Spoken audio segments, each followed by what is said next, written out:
Pour arriver à avoir des résultats physiques, il faut s'entraîner avec de bonnes méthodes, d'une bonne façon. En tout cas, il y a certaines erreurs à ne pas faire. Avec mon expérience en salle, lointain souvenir, et mon expérience dans le coaching, j'ai pu remarquer certaines erreurs qui reviennent souvent et qui vont vraiment ralentir tes progrès. Je vais te les partager dans cette vidéo. Je fais du coaching en ligne, j'accompagne ceux qui veulent perdre du gras et prendre du muscle, et sur cette chaîne, tu retrouveras des vidéos sur ces thématiques-là. Donc si c'est des sujets qui t'intéressent, abonne-toi, je suis sûr que les vidéos vont te plaire. Allez, c'est parti. Première erreur, tu ne sais pas gérer ton intensité ou ta proximité à l'échec. Alors ça veut dire quoi? En fait, en gros, soit tu vas trop te donner sur tes exercices, soit tu vas te sous-estimer. Donc premier cas, tu te sous-estimes, mais tu te rends pas compte. Donc en fait, tu fais un exercice, tu as ta charge de travail, tu fais tes 10 répétitions, c'était ton objectif, 10 répétitions, et tu t'arrêtes là. Sauf qu'en fait, tu étais peut-être capable d'en faire 15, ou même peut-être 20. Et si tu es aussi loin de tes vraies capacités maximales, tu ralentis énormément tes progrès en te sous-estimant. Donc ça, c'est quelque chose que on peut remarquer avec pas mal de personnes, souvent les débutants, enfin ça dépend, mais c'est quand même plus les débutants, où voilà, le fait de se sous-estimer et d'être vraiment en dessous de ses capacités réelles va grandement freiner tes résultats. Donc là, voilà, tu ne mets pas assez d'intensité, tu ne te donnes pas assez sur les exercices. Et deuxième cas, alors c'est un peu l'inverse, donc ça va être un peu le no pain no gain, un peu le bourrin H24. Donc là, c'est-à-dire que tu te donnes vraiment tout ce que tu as sur tous tes exercices, toutes tes séries, toutes tes séances.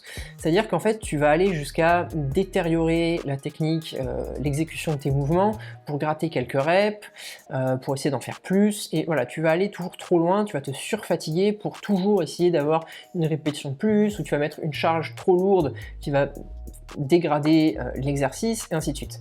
Donc là, c'est l'inverse. En fait, tu te donnes trop, ce qui va générer beaucoup de fatigue, ce qui va freiner ta récupération, l'adaptation de ton corps, et donc ta progression musculaire. Donc tu crées beaucoup de fatigue, tu augmentes le risque de blessure, et tu ralentis ta prise de muscle. Donc là aussi, mauvais bail. Le truc, c'est qu'il faut que tu arrives à te situer entre ces deux exemples un petit peu extrêmes que je viens de te donner. Il faut que tu arrives à donner de l'intensité sans aller à l'échec. Ce que je te conseille, vraiment, c'est de garder ce qu'on appelle des répétitions de réserve.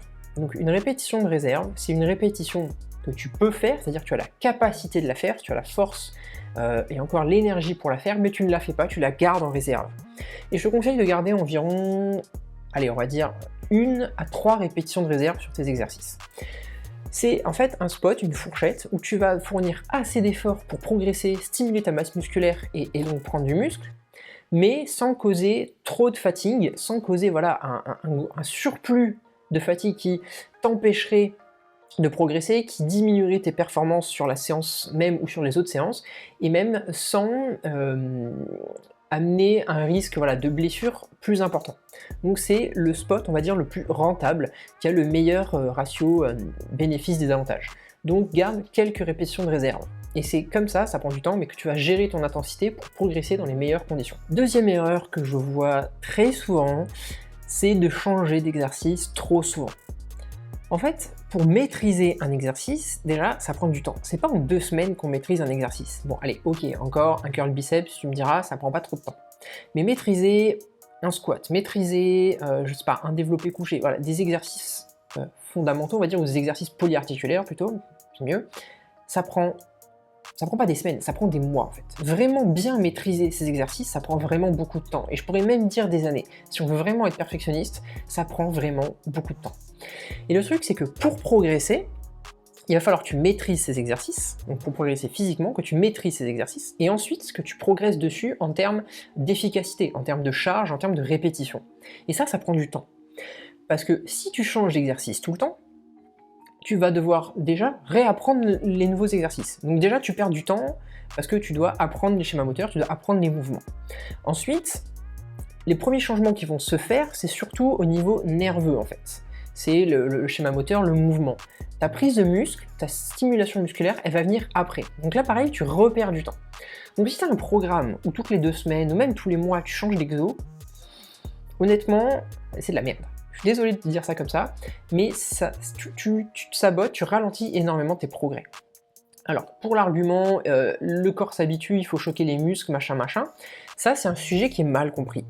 En fait, oui, le corps s'habitue, mais ça veut pas dire qu'il faut changer les exercices, ça veut dire qu'il faut progresser sur les exercices que tu fais. C'est-à-dire que si tu gardes la même charge, le même nombre de répétitions, et tu fais les choses de la même façon, oui, le corps s'habitue, tu prends pas de muscles. Mais il faut que tu gardes un groupe d'exercices identiques pendant plusieurs mois, et que tu progresses dessus, c'est-à-dire que tu augmentes la charge, que tu augmentes les répétitions, que tu améliores la technique, c'est ça la progression, afin que ton corps ne s'habitue pas. Donc ça c'est vraiment un point important que je vois beaucoup. Et il faut que tu te poses la question, est-ce que je veux m'entraîner pour progresser, pour changer physiquement, pour évoluer, ou est-ce que je veux m'entraîner pour le fun, parce que ça m'amuse? Ok, si tu t'entraînes pour histoire de faire du sport, t'amuser, te dépenser, tu peux changer d'exercice toutes les 2 semaines, ou à chaque séance même si tu veux en fait, enfin chaque séance, enfin, bref, tu peux changer d'exercice souvent.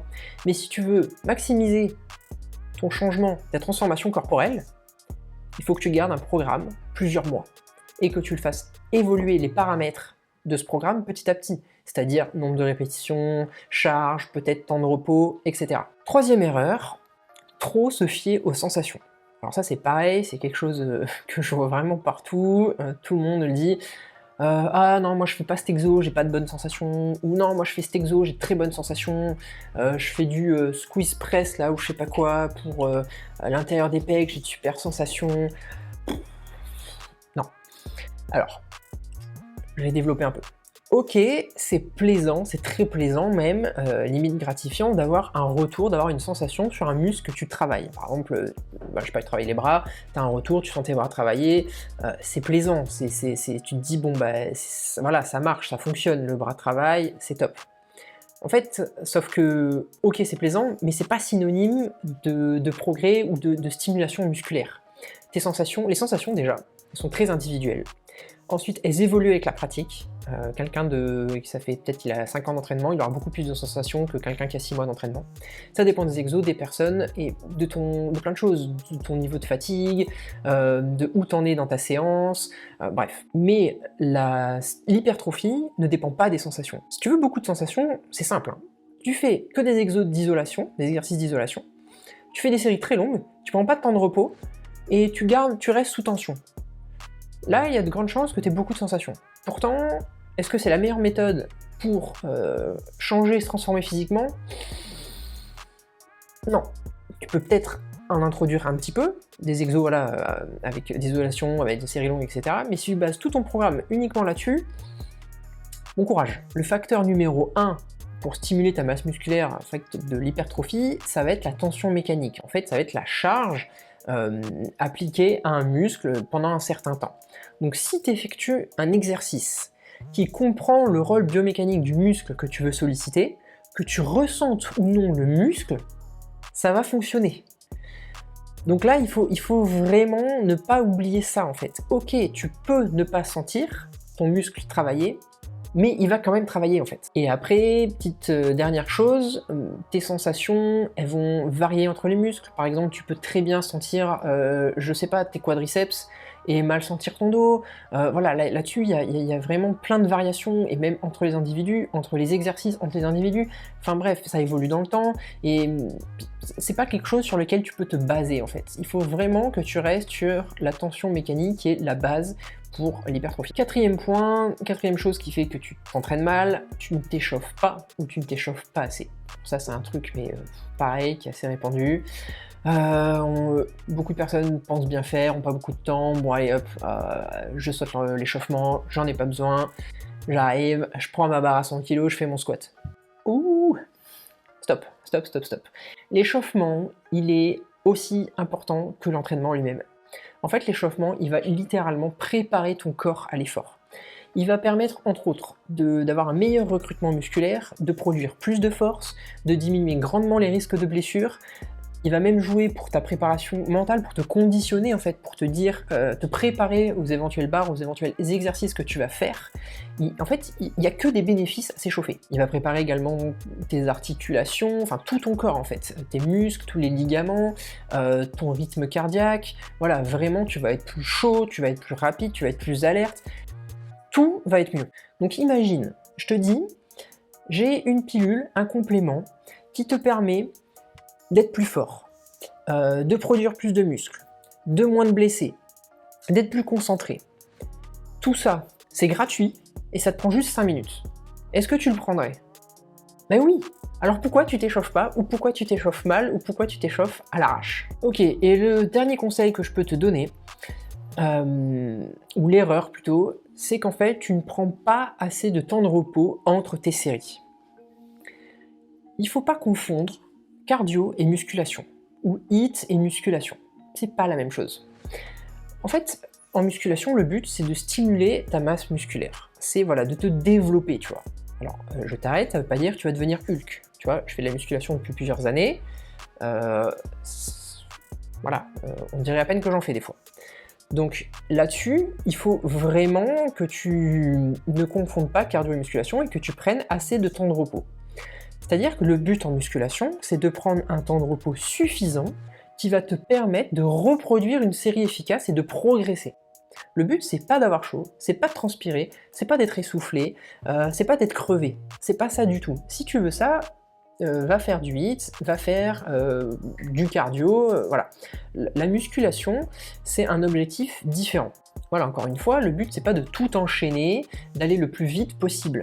Il faut que tu puisses récupérer entre tes séries pour garder une certaine efficacité. Sinon, ça sert littéralement à rien en fait. Si tu prends pas assez de temps de repos, tu te sabotes littéralement parce que ça t'empêche de progresser. Et donc ça t'empêche de stimuler assez efficacement ta masse musculaire. Tu vas diminuer ton volume d'entraînement parce que tu vas être fatigué et donc tu vas avoir moins de tension mécanique sur tes muscles, bref, moins de séries, moins de répétitions, etc. Et forcément, ton entraînement va être moins efficace. Donc déjà, avec ces 5 points-là, si tu les corriges tous, ton entraînement, il va être vraiment bien plus efficace. Dis-moi en commentaire si tu faisais une de ces erreurs et pourquoi tu pensais que c'était une bonne chose peut-être. En tout cas, j'espère que ces petites corrections ou ces conseils vont t'aider et vont pouvoir t'amener vers tes objectifs. Si tu recherches plus d'informations sur l'entraînement et peut-être sur d'autres thématiques comme la nutrition ou la récupération, j'ai créé un e-book qui est gratuit. Tu peux télécharger juste dans la description de la vidéo où tu vas avoir dedans plusieurs informations et notamment 2 programmes d'entraînement, un que tu peux faire à la maison et un autre en salle. Bon, si jamais tu as accès à une salle ou peut-être que si les salles sont ouvertes quand tu regardes cette vidéo, on sait jamais. Peut-être qu'un jour ça arrivera. Allez, lâche-moi un petit like, abonne-toi pour voir les prochaines vidéos et recevoir que de bons conseils. J'espère que ça t'a plu et je te dis à dimanche prochain pour une nouvelle vidéo. Ciao ciao.